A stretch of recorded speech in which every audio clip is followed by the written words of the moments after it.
Tawuran dua kelompok remaja kembali terjadi di Jalan Jenderal Basuki Rahmat, Cipinang Besar Utara, Jatinegara, Jakarta Timur pada Sabtu 9 Maret 2024. Para pelaku saling serang menggunakan senjata tajam, celurit berukuran besar, lemparan batu, hingga petasan di tengah ruas Jalan Jenderal Basuki Rahmat. Tidak ada korban dalam kejadian, namun arus lalu lintas di Jalan Jenderal Basuki Rahmat dari arah Jatinegara menuju Durensawit maupun sebaliknya sempat tersendat.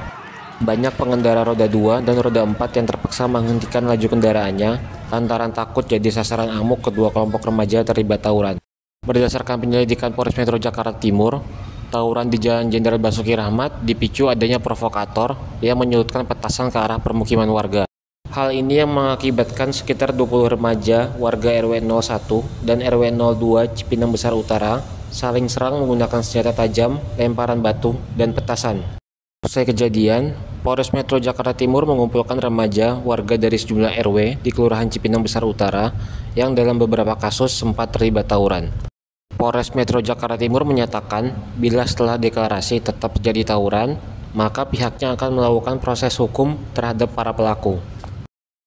Kapolres Metro Jakarta Timur, Kombes Nicholas mengatakan bakal menjerat remaja yang terbukti melakukan tawuran dengan pasal berlapis, termasuk bila pelaku masih berstatus anak. Polres Metro Jakarta Timur menyatakan akan menjerat para pelaku dengan menggunakan pasal 170 KUHP tentang kekerasan bersama-sama terhadap orang atau barang, pasal 351 KUHP tentang penganiayaan, dan Undang-Undang Darurat Nomor 12 Tahun 1991. 3. Itu udah ada belum? Nah, yang ini cukup jangan ke belakang. Sekarang RW lanjut.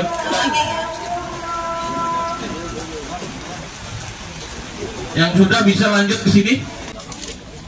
Oke, izin Bapak. Izin sekali. Dipoto deh. Ganteng. Kita aparat 4 pilar di Kelurahan Cipinang Besar Utara, Kecamatan Jatinegara, bersama dengan warga RW 01, RW 02, 03, 04, dan 06, kita melaksanakan silaturahmi dan sekaligus melaksanakan deklarasi damai. Karena kita tahu bersama bahwa kelima warga ini sering dan punya pengalaman sering tawuran antar warganya. Jadi upaya kami dari pihak 4 pilar ini mudah-mudahan membawa efek atau dampak kepada warga, dan warga akan mengurangi dan bahkan menghilangkan perilaku menyimpang atau perilaku yang bertentangan dengan hukum yang ada. Kan ini sebelumnya sempat deklarasi tapi sempat dan kejadian lagi, Pak. Iya. Akar masalahnya apa sih, Pak? Memang akar masalahnya adalah ada provokator yang sebenarnya iseng. Dia mengeluarkan petasan dan akhirnya kedua warga terpancing untuk melakukan tawuran. Memang ini hal sesuatu yang perlu kita sikapi bersama. Ada begitu mudahnya warga terprovokasi untuk melakukan tawuran.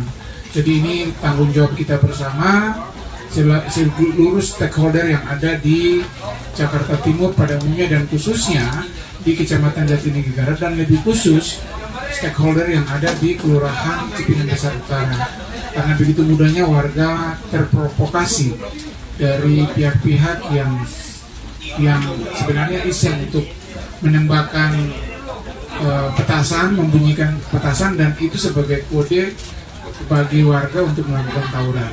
Jadi kami berharap tindakan-tindakan ini perlu pemahaman dari warga sendiri bahwa hal itu bukan sebagai hal yang harus mutlak untuk ditindaklanjuti dengan cara-cara yang tidak benar atau melanggar hukum yang ada. Pak, bila sampai terjadi lagi, proses hukumnya seperti apa nanti, Pak?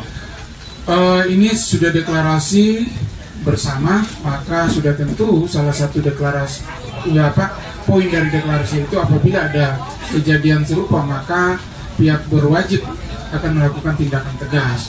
Tindakan tegas dalam arti di sini menegakkan hukum sebagai ultimum remedium tindakan upaya-upaya yang lain sudah tidak bisa dilakukan, maka kita melakukan upaya hukum, penegakan hukum. Kita akan menggunakan pasal berlapis. Kita akan melakukan tes urin mereka.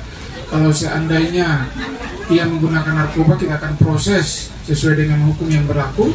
Dan pasal-pasal yang digunakan untuk tawuran ini, karena pelaku tawuran itu adalah pihak-pihak yang terkait, maka kita akan menggunakan pasal 170 KUHP, pasal 351 KUHP, dan menggunakan pasal 1 ayat 1 Undang-Undang Nomor 12 tahun 1951.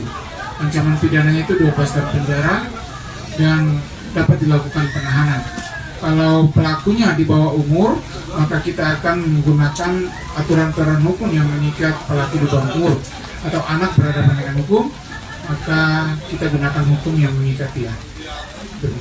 Terima kasih, itu yang dapat kami sampaikan. Saudara.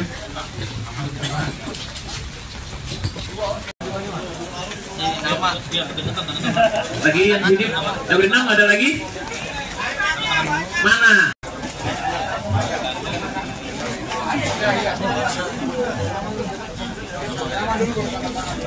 Download Tribun X sekarang, menghadirkan lokal menjadi Indonesia.